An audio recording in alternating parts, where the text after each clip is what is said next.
Vinaka, Fiji, and a warm welcome to our first episode of Speak Your Mind 2021. I hope your new year was great. And, I'm your host, Louise Carnicella on Gold FM. On the 21st of January, the United Nations will be launching the 2021 International Year for the Elimination of Child Labor. My guest today is from the International Labour Organization, ILO, the project officer of the MAP 16 Global Project, Victoria Yee. Welcome to Speak Your Mind. Thank you, Louise, and thank you, FBC, for allowing us to be on the show. Appreciate it so much.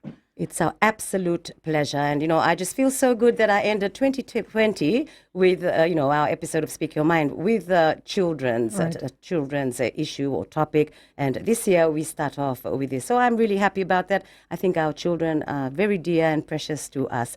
So firstly, I have my question for you to tell us about the work ILO does and specifically the work advocating to eliminating child labor. Thank you, Louise. The International Labour Organization has a unique structure. That said, it brings together workers, employers, and government to discuss legislations involving workers' rights, employer rights, and also in terms of the work that the government does at the national level. ILO works with 187 countries to set labor standards, develop policies, and also devise programs promoting decent work for all men. Decent work for all men, it's a bit technical, so in layman terms, it just means giving a voice and rights to workers especially. And of course, the employers also to work in collaboration with the workers. So the ILO structure is a unique one in the sense that, as I mentioned, it's a collaboration between the three parties, which is the employers, workers, and government. And it's the only structure that has that sort of three-legged stool, and it was established way back in 1919.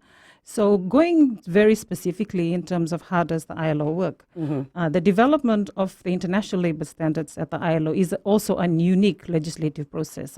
It allows that space for the three parties to come together and discuss labor standards. After agreeing to the labor standards, they become national legislations. But at the global level, that's discussed amongst the three parties. And then when that's agreed by the three parties, then it becomes national legislations, and the government is the one that actually implements that. So specifically in terms of child labor, what are the fundamental conventions that actually relates to child labor? So ILO has 8 fundamental conventions, 2 of which relate directly to child labor. And the first one is the ILO's Convention number 182, which is a talk on the worst forms of child labor. And also this is historic as well for ILO, in the sense that it has become ILO's convention in history to achieve universal ratification. Having said this means that the 187 member countries globally who are members of ILO have all ratified this convention number 182. And also this convention is specifically designed and was thought through to make sure that the children are protected from the worst forms of child labor, including slavery, prostitution, and trafficking. The other fundamental ILO convention relating to children is 138. That's the minimum age that a child can work. So it's up to countries like to decide on the minimum age, but in Fiji, the minimum age that a child can work is 15 years of age. Okay, all right. So that's agreed upon. 15 is pretty good. I mean, but for a full-time job, casual job at 15, or is it just a holiday job? So 15 is the minimum age that a child can work. So that's legislated. That's quite young. I mean, that's the first time I know of that. So if a 13 to 14-year-old wants to work, there are restrictions and also protocols in how they can work and what they can do. So that's apart from, they can work, but it has to be light duties, and there are restricted protocols in the areas of what they can do to make sure that they are continue to be protected, and also to make sure that they are not deprived of going to school, and also protects them from any harm or danger of any sort. Thank you very much, Victoria. We'll be back shortly on Speak Your Mind, Gold FM, only the classic hits.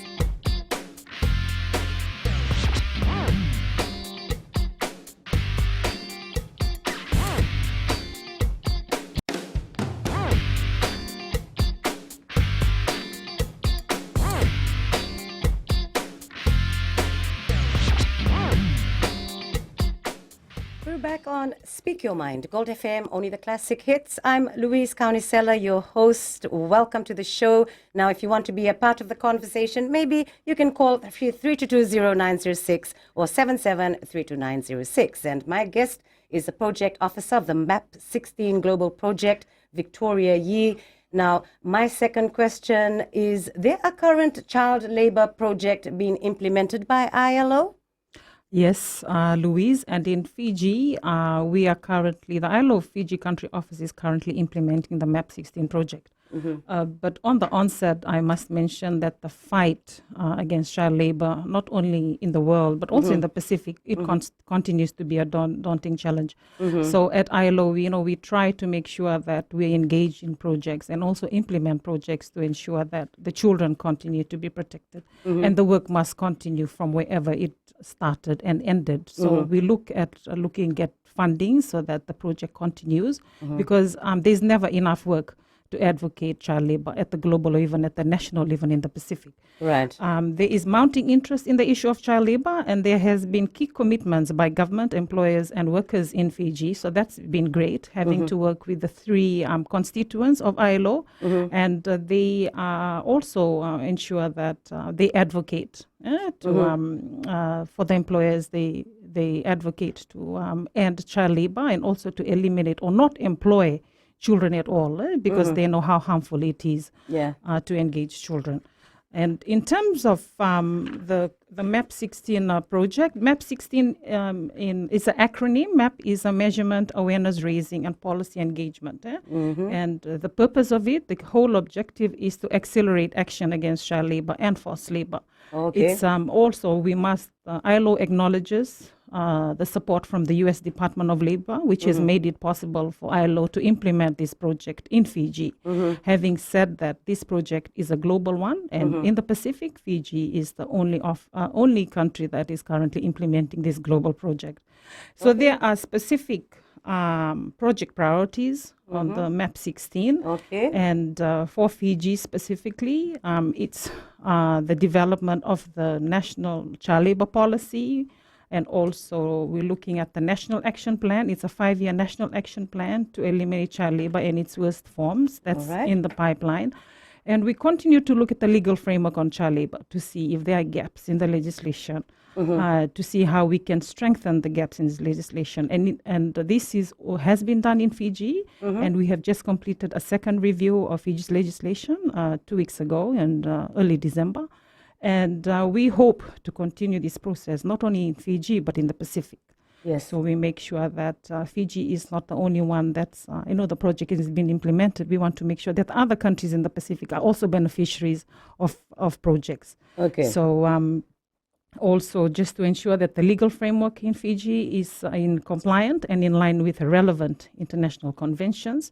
The other third objective is just improving knowledge based on child labor. What it is, what it entails, the advocacy aspect of it. What can children do? At what age can they do light work? At what age must they not engage in any sort of work? And in terms of hazardous work, they continue to make sure that they are protected in any work that they wish to do, and also the role of parents in that aspect to ensure that the safety of the child is protected. And the fourth aspect is looking at actions, just accelerating actions, activities involving not only, this is in collaboration with employers and workers, other CSOs who are active, organizations advocating for the same cause. So we collaborate to see that when there are discussions, to make sure that the interlinkages are there, but how do we improve it? What has been done? What is the research that has been done? And going forward, how do we continue to work together to ensure that, the subject on eliminating child labor continues to be at the forefront of the subject of any topic on child labor. This also allows for a model. For example, this MAP 16 project, this is a model, and we hope to replicate learnings from this model and this project and see how we can perhaps replicate it to other Pacific Island countries in Fiji.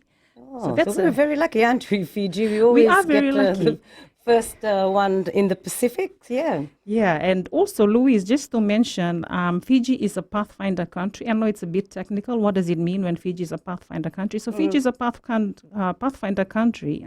This means that in 2018, Fiji decided to join the alliance of countries called Global Alliance 8.7. Global 8.7 is the SDG goal, and it specifically talks on eliminating child labor, forced labor, modern slavery, worst forms of child labor. So anything associated to SDG 8.7, which has called for the grouping of Alliance 8. So Fiji is a member of the Alliance 8.7. What does this mean for Fiji at the national level? Fiji has now committed, the Fiji government has committed to accelerate action to eliminate child labor. So at ILO, we provide our primary ministry is the Ministry of Employment. So they are our primary ministry, and we work very, very closely with the ministry in terms of reviewing legislations, in terms of the labor officers, if they have to go out in the field, what are the protocols they use? Does it need reviewing? So we work very closely with the Ministry of Employment and also the team at the Ministry of Employment. Okay, just for in ILO's findings, what are the worst forms of child labor that's been found in the country?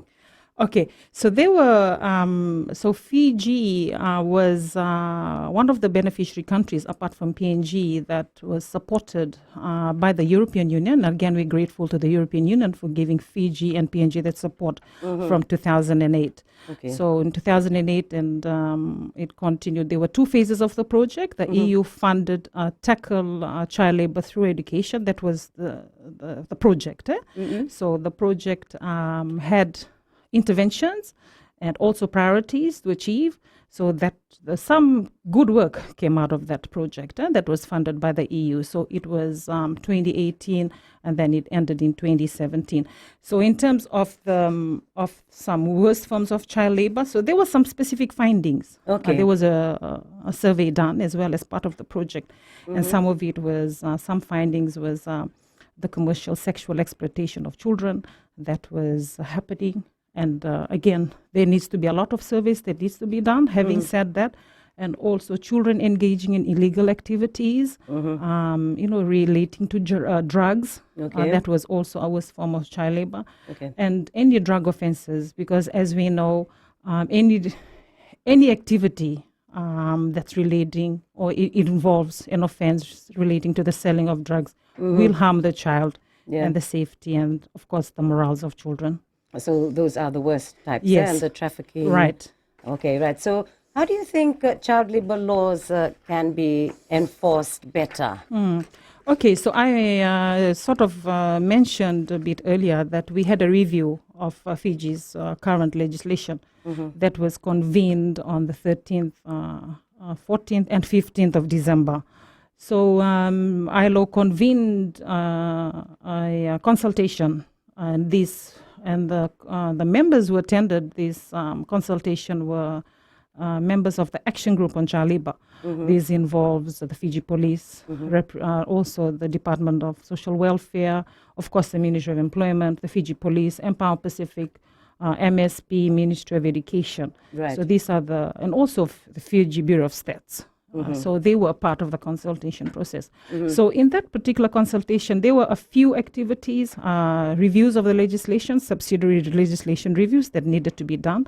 One of it was the actual development of the national child labor policy, which Fiji does not quite have. Okay. So that was the outcome of that workshop. Now we have finalized the draft of the national child labor policy. Right. And also we reviewed the list of light work that children can do, the list of hazardous work that children must not do. Can you give some example of the hazardous work? Hazardous work, some of it relates to the lifting, the lifting of heavy weight. Right. For example, a male child can only lift about 8 kg, and then the female, there's a restricted in terms of, So there is some, so there's a listing of hazardous work that the children must not be involved in. Okay, we'll come back to that shortly. Okay. Then you can give us a run through that on Gold FM, only the classic hits, your only classic hit station in the country, and it's really good to be back with you. We'll be back shortly.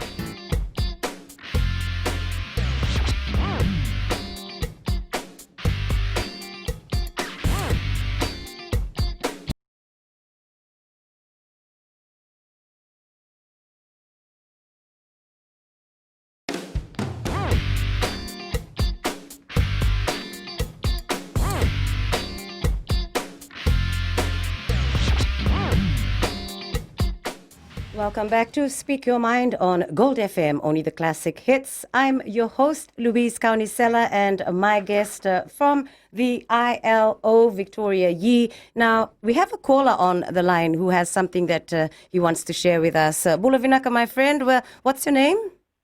Petro. Petro, Vinaka, where are you calling from? From Nasese. Nasese. So go ahead with what you want to share with us. Just a question to our visitor. Including child labor, does child labor include children doing chores at home, or are there any restrictions of chores that they cannot do at home? Thank you, Petro. Well, let's just see what Victoria will have to say. Well, I suppose depending on the chores, Victoria? Yeah. Like every parent, you would expect your child to be doing chores at home, especially during the school break. And the children can do this as long as the chores are safe and is not harmful to their well-being. Yeah? So they are encouraged to do chores at home, but as long as that they are not harmful in any way, and to make sure that any chores that the children are engaged in and ensuring that the children are protected in terms of the environment they may be in. So, of course, they can do chores, but as long as the environment is conducive for their safety. Okay, thanks very much, Victoria. I hope that answered your question, Petro. Thank you very much for your call. And you're all also encouraged to be a part of the conversation like Petro. You can call 3220-906 or 7732-906. Well, thank you very much for your answer, Victoria. Just talking about where we left off before we went into the break just a while ago about the hazardous work that children are subjected to in the country. Maybe you want to continue with that for examples. Okay, Louise, in terms of hazardous work, this would involve making sure that the children are not exploited in any way. For example, if it's the parents own a farm and they are, being tasked to do some work around the farm, as long as they're not exposed to, any chemicals of any sort, that they're protected. If they have to wear PPEs, making sure that they have to wear it. Mm-hmm. But it involves the safety of the child. And also in terms of long hours, that they are not, engaged in any long hours. And also that hazardous work there's a long listing on hazardous work that the children cannot do. Okay. So, it just making sure that they're protected from any sort of activity that they might be engaged in. For example, if they have to go to do subsistence farming, mm-hmm. It has to be for subsistence farming alone. It cannot be commercial farming, because mm-hmm. that will expect them to do more hours, and it, of course, will be strenuous to their development. Yeah. Okay. So, like, we do have child labor laws. Can people report incidences of child labor in the country? Yes, we encourage that, and also the Ministry of Employment will encourage it. So whoever sort of sees that, in their view, that the child has been exploited and is not attending school during school hours, they're encouraged to contact the Ministry of Employment, and the Ministry of Employment is mandated to see that the case is reported, and they will attend to the case. So that's where police take over, and then they have to go to court or something? Not necessarily. The police would come in when there is a drug-related offense, number one. Criminal offense. And also in terms of there's a commercial sexual exploitation of a child. Yeah, serious ones, yeah? Serious ones. Mm-hmm. But we have government ministries that work together, the Ministry of Employment, the Ministry of Women, and also the Fiji Police. And if it involves sexual exploitation, of course, the Ministry of Health will be involved as well. Mm-hmm. But between the agencies and the ministries, mm-hmm. they see that the process is followed as well. Okay, but just talking about, how we find children selling food for their parents, like, at shopping malls, you get quite a lot of these little children selling pies, rotis, bananas. Is that a form of child labor as well? It is a form of child labor if the child is not in school. A child can, Yes, right. if a child is selling on the streets during school hours, that's child labor. That's an issue, Yeah, yes. that becomes an issue because the child has been deprived of their primary education, Yeah. and that means they're supposed to be in school and not on the streets. And it's of course harmful that they're on the streets because they will be handling cash. Their safety is a risk, and their life is also at risk. So of course, that becomes an issue. And we all know there are several root causes of child labor, not necessarily not only restricted to poverty, but there are other sort of social factors, economic factors that are also root causes of child labor.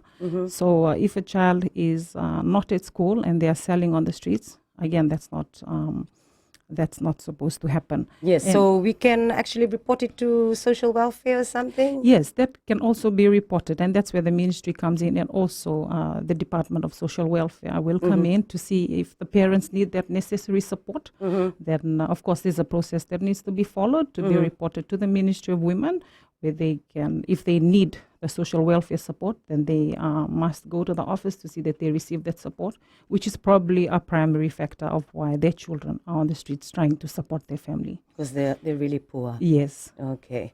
Thank you very much, Victoria. Again, if you'd like to be part of the conversation, you can call 3220906 or 77320906. Now, we go on for you to tell us about the UN Year of the Elimination on Child Labor. Okay. Thank you, Louise. So, again, this has been mentioned how child labor is the most widespread abuse of children in the country. And ILO adopted an international standard aimed at the elimination of child labor at its first conference in 1919. So having said that, the subject on child labor has evolved over the century, ever since the evolution, and also in terms of the setting and establishment of ILO. There's a solid action and there's a solid foundation for action to build upon since 1919.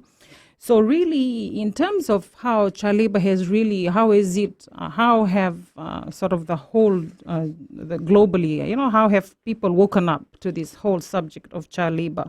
So really, there were growing concerns from a number of countries in the 1990s. This is just a bit of history.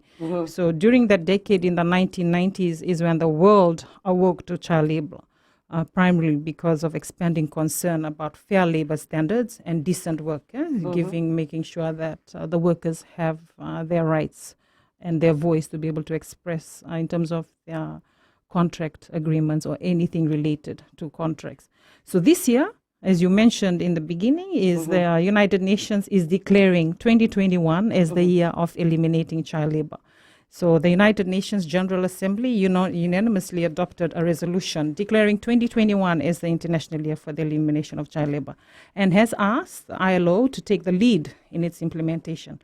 So this International Year will provide an opportunity to, again, address the challenges posed not only the child labor process, but also in terms of the implications of COVID-19, and of course, in Fiji's context, we've had TC Herald during COVID, and also right now, which is just the recent TC Asa. Yeah, that's something that we need to talk about too later, about children in our evacuation centers, for example. But anyway, we can get back to that later. Yeah. So it gives us sort of a thought process this year, just to rethink of how we can sort of attempt to eradicate child labor at the global level and also at the national level.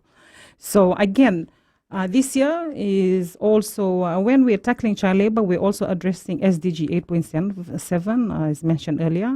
This is eliminating child labor, forced labor, or any sort of slavery that's associated with labor exploitation. Yeah, we have to remember that children are protected, right, in the law. Yes, the protection aspect is very important in terms of the legislation, in terms of the child labor policy, what is it all about? And also I mentioned earlier about the National Action Plan, which is a 5-year process. For the MAP 16. But sorry, Victoria, I'll have to interrupt you there. We'll be back soon on Speak Your Mind, Gold FM, only the classic hits. I hope you're enjoying the program.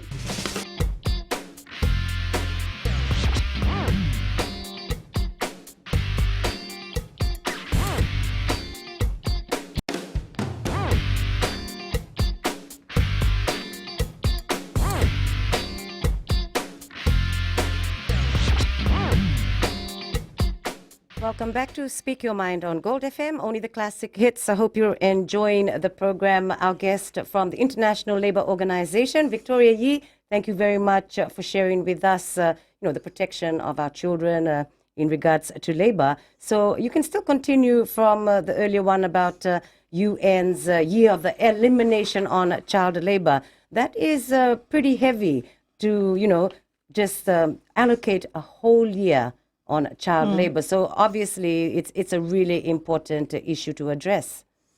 Yes, Louise, and as mentioned earlier, so in Fiji, because of the MAP 16 project, there are activities that have been planned for the duration of the year. Oh. So that's for Fiji. And in other countries, they are also implementing their own activities, their own time-bound sort of activities they are also implementing.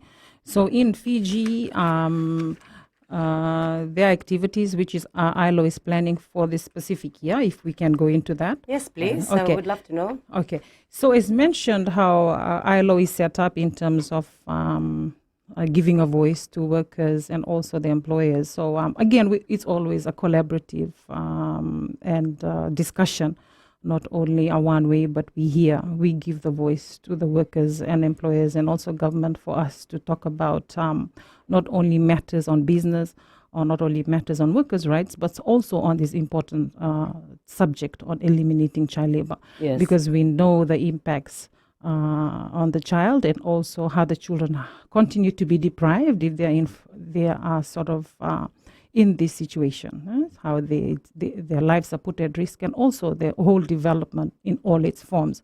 So again, continuing from that, the employers, workers and the government, they play a very decisive role in the fight against child labor. Okay. And there has been commitment, and we'd like to acknowledge our tripartite constituents at the moment and who have committed to this fight against child labor.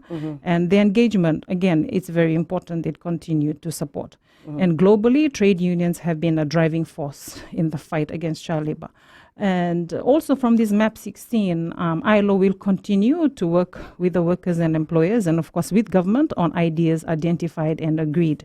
And again, the key ministries I've mentioned earlier is not only the Ministry of Employment, but it's the Ministry of Women, the Ministry of Health, the Fiji Bureau of Stats, and the other key agencies, and not forgetting the CSOs who also advocate to eliminate child labor.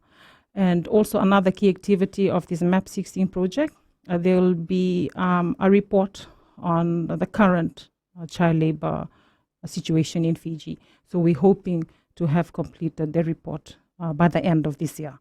So so that's something to look forward to in terms of information that will be gathered during that report and also during the survey. And of course, the advocacy, it cannot stop. It has to continue to happen.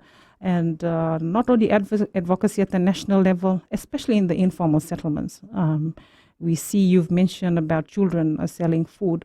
And it has been reported that these children come from informal settlements. Okay. And there's a lot of advocacy that has to happen in these specific informal settlements. And information that has been received is they really appreciate when they are informed of the issues and also in terms of engaging their children.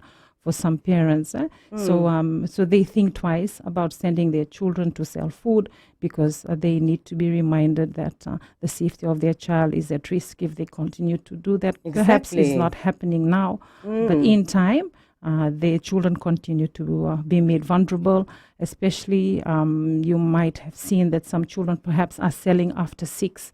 And yes, I have noticed that. Yes, and I'm like, what are you still doing selling food? And the poor thing looks exhausted and trying to get rid of his roti or whatever purini. So sometimes I just buy it, just to make sure they can go home. Yeah, and for some of them, you'll see on the streets is they're just asking for money, and you will observe on the streets in the past days, or perhaps it has been recurring.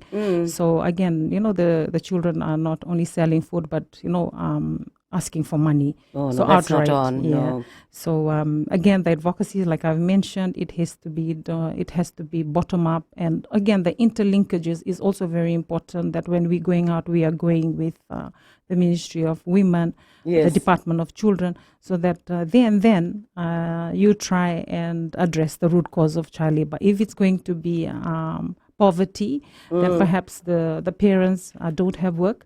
So that's where the Ministry of Employment comes in. They can Yeah. get registered with the National Employment Center. Yeah, so there's something they can do. And Yeah, that's there are what, avenues. Yeah, there are avenues Yeah. there. Okay, so, well, I mean, I think of how they can send their children, like you said, probably the background of poverty, or maybe just the fact that they think that, people will feel sorry for the children and they'll get Yeah. rid of Yeah. their food quickly. But I remember, if they make, I bought some pie not long ago, and it wasn't very nice. So, I mean, it was quite awful. But I have bought from children, after school, they, walk house to house, and they have nice pies that they sell. And I don't mind supporting children, after school, selling pies for their family. And it has to be tasty, though. I mean, I shouldn't say that. How can it be tasty if they're poor to Yes, start off agree. with?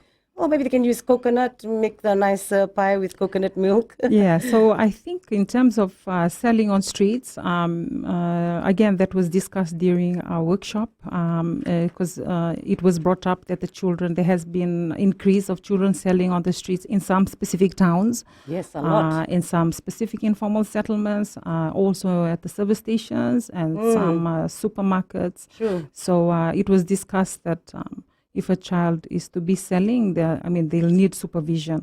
Not only the child to be on their own, Yeah, selling because on I their mean, own. even adults can come and lure them away with, drugs or, something else. Yeah, I agree. And for some of them, they're very, very young. They're not 12, 11, but much, much younger. So again, they are exploited Yeah, and that's- also made more vulnerable in these sorts of situations. Yeah, so... So what do you advise the parents or the guardians? Okay, so I think the advice would come from, they just need to be perhaps aware of what's available for them. If they want to go into business, there are agencies that are True. available. It's just finding out, okay, who's doing what sort of support do I need in what areas. So I think there are opportunities. There are available. avenues. Yeah, and also they just need to know which right office to go to for advice. So that's the main question. So what would you suggest? Which organization would be able to help them out? Yeah, I think there's a few agencies. I wouldn't give the name offhand. There's perhaps Fiji Council of Social Services. They give loans. And Okay. also in terms of entrepreneurs, they are available. Like government just gave out a soft loan scheme that Right. was an initiative. So they need to be also informed of initiatives that's happening as well. That's to take, a really good point, Victoria. I mean, how are they to Yeah. know if they don't know? Yeah. So thank you very much for letting us know that. Also in terms, I think that's where the awareness bit comes in, where Exactly. so it has to be follow-ups awareness, just not the one-off and then you come back after 6 months or 12 months, and there's to be some focal point established, like the network has to be established, where the information filters not only at the rural, not only at the urban, but it comes down to the informal and rural. Thank you so much, Victoria. We'll be back soon on Speak Your Mind, Gold FM, only the classic hits.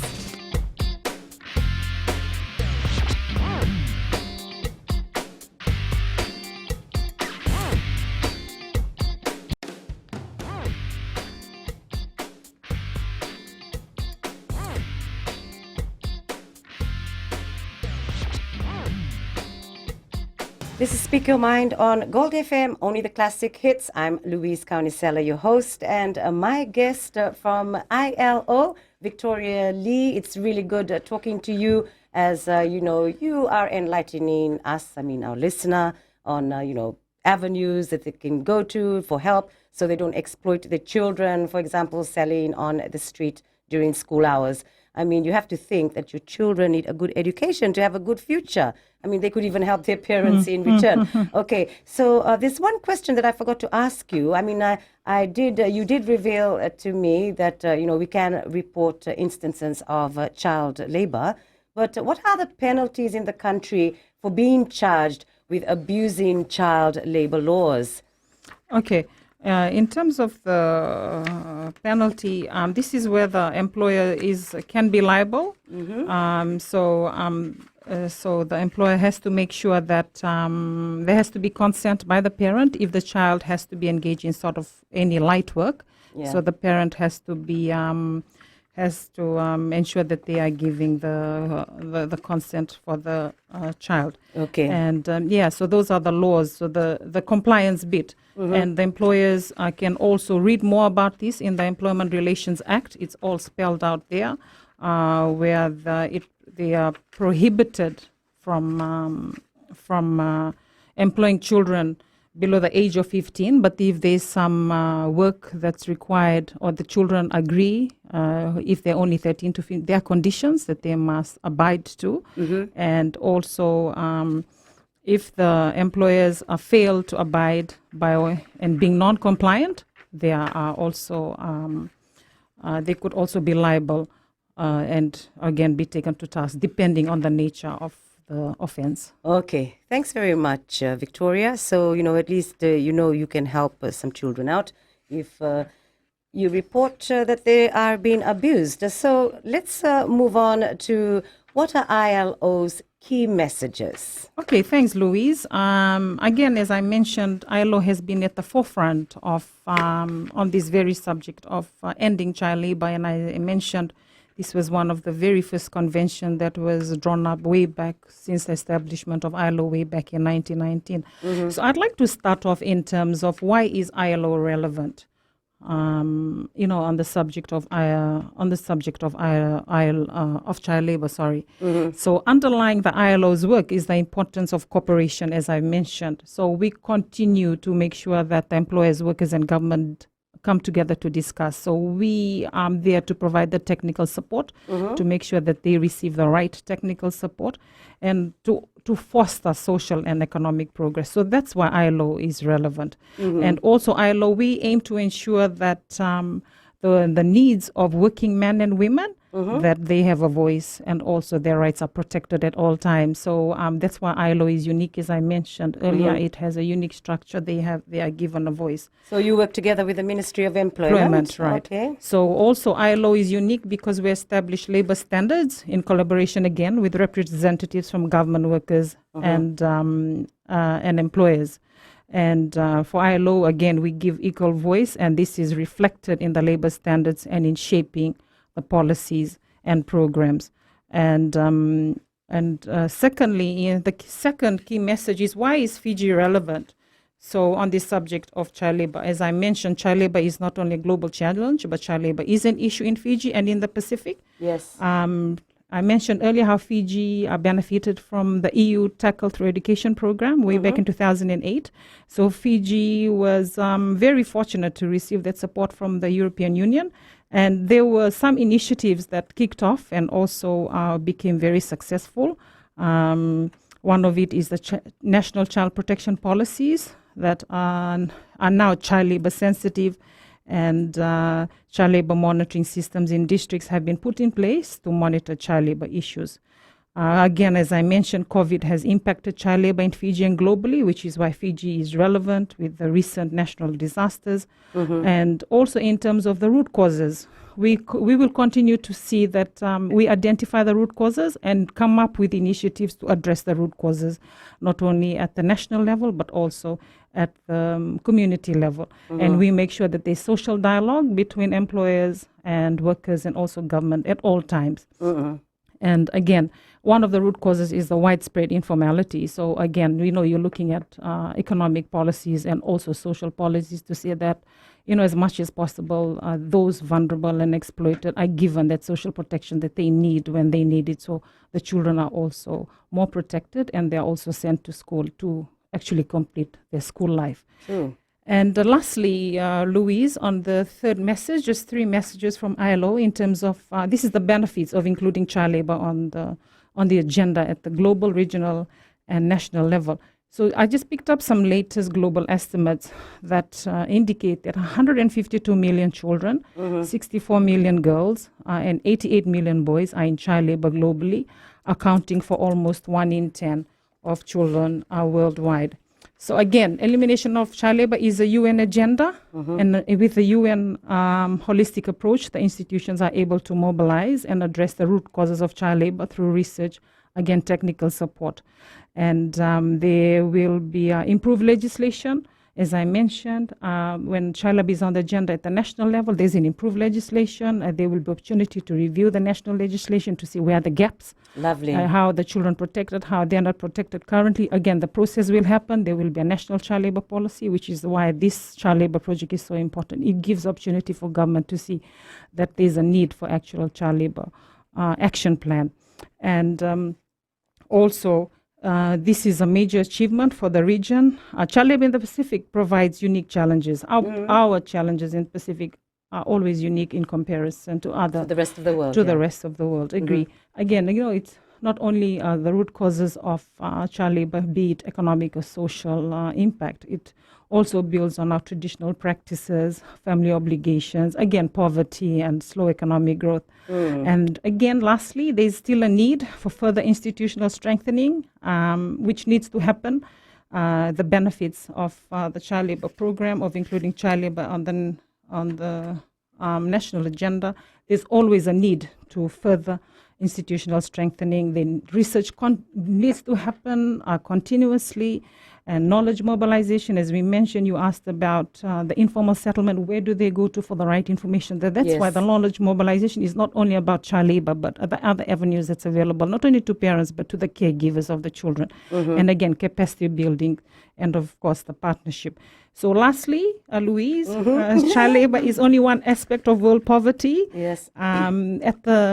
Also would like to mention the ILO and our partners will continue to advocate when we make sure that no child is left behind, and no child will be forced to work at the expense of their health and development.